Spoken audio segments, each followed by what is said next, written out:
Hello students, we are continuing MCQ based on case scenario.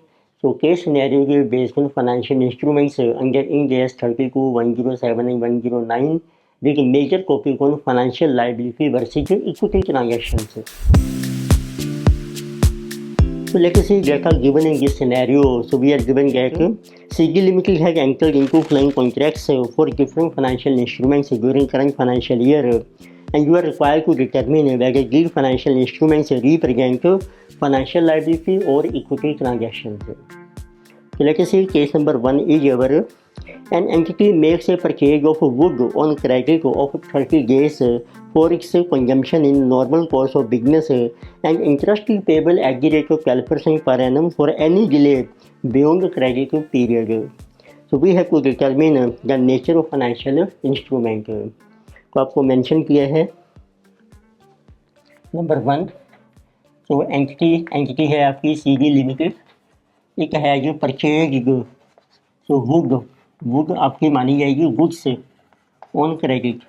Credit period है आपका normal for 30 days. उससे आपके pebbles arrive हो जाएंगे आपकी बुक्स में.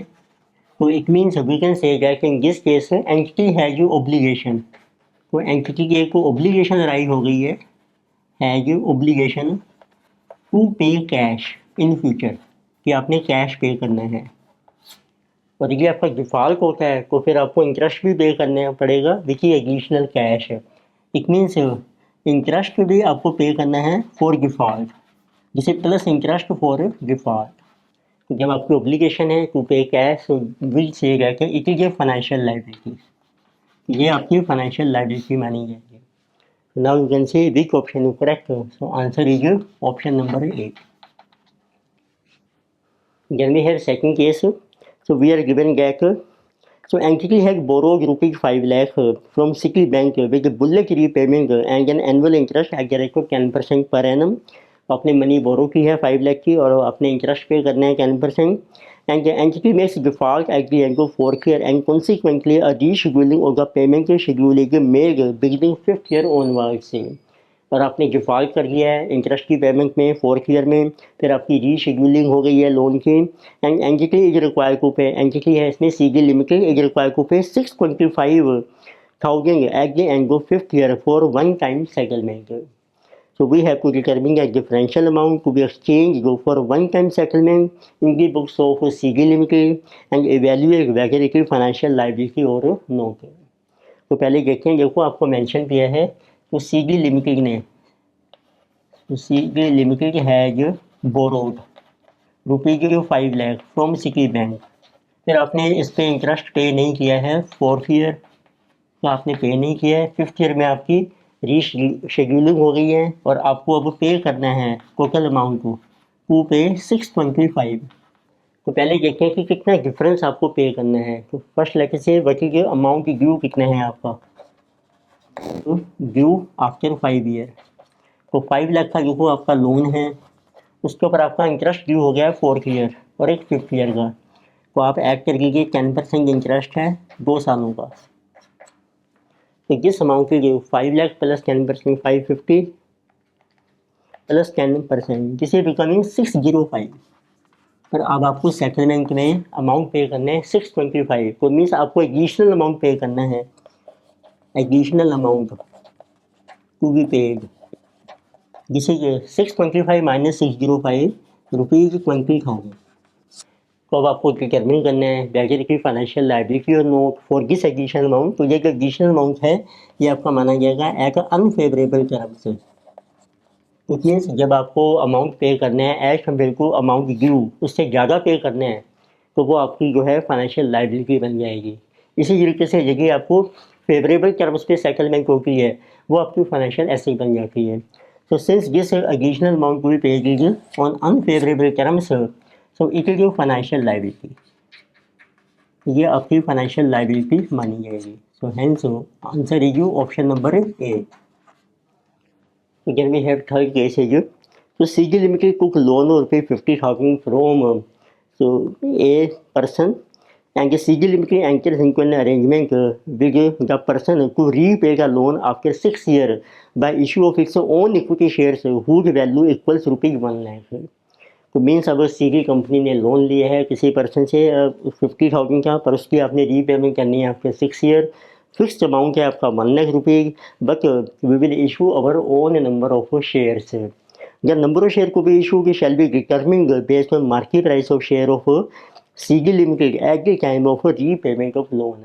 और कितने नंबर इशू करने हैं वो मार्केट प्राइस से डिपेंड करके है जब आप इशू करेंगे। So evaluate the type of financial instrument for Sigi limited. तो आप देखिए आपको जैसा मेंशन किया है, तो Sigi limited has taken loan from a person. तो लोन जो है आपका जिसे जो ₹50,000, अब आपने इसको रीपे करना है, टू रीपे आफ्टर 6 ईयर्स, और उसका अमाउंट फिक्स्ड है ₹1 लाख। और उसके लिए हम इशू करेंगे bye issue of own equity shares. आपने अपने ही शेयर इशू करने हैं। तो कितने नंबर ऑफ शेयर होंगे वो डिपेंड करके हैं, उसको डिवाइड करके उसका जो भी प्राइस होगा आफ्टर 6 ईयर। तो मीन्स पर अमाउंट आपका फिक्स है कि जब आपने फिक्स्ड अमाउंट के शेयर इशू करने हैं, नंबर आपको मेंशन नहीं किया है, तो this is a financial liability, it is a financial liability. पर यदि आपके नंबर भी फिक्स होते तो उससे प्राइस भी डिटरमिन होता है, फिर वो बन जाती है आपकी इक्विटी ट्रांजेक्शन।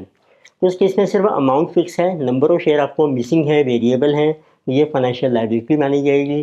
तो therefore correct answer is option number A is correct.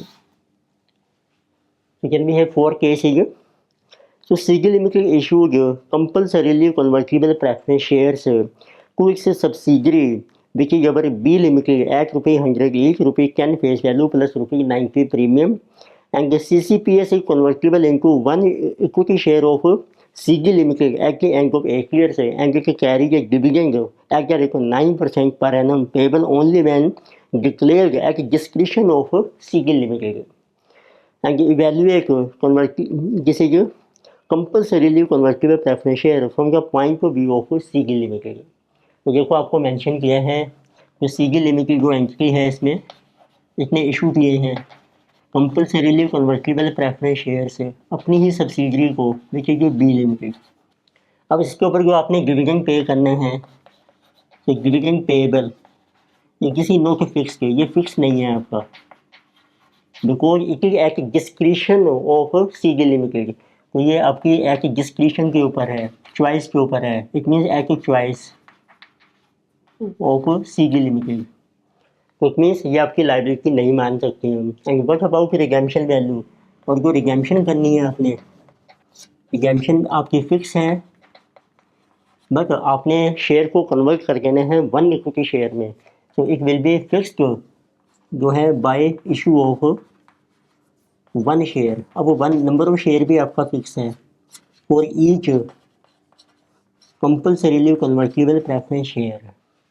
तो इट मीन्स एक तरीके से फिक्स प्राइस पर हम शेयर इशू करेंगे फ्यूचर में, जब आपका रिडेम्पशन का टाइम होगा तो कोई फिक्स अमाउंट आपने कैश में नहीं पे करना है।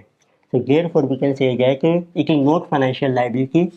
ये फाइनेंशियल लायबिलिटी नहीं है आपकी, क्योंकि ना ही आपने डिविडेंड की कोई ऑब्लिगेशन है, ना ही रिडेम्पशन की ऑब्लिगेशन है, आपने बस शेयर इशू कर देना है। तो this is called equity transaction, ये आपकी इक्विटी ट्रांजेक्शन मानी जाएगी, ठीक है, ये इक्विटी ट्रांजेक्शन।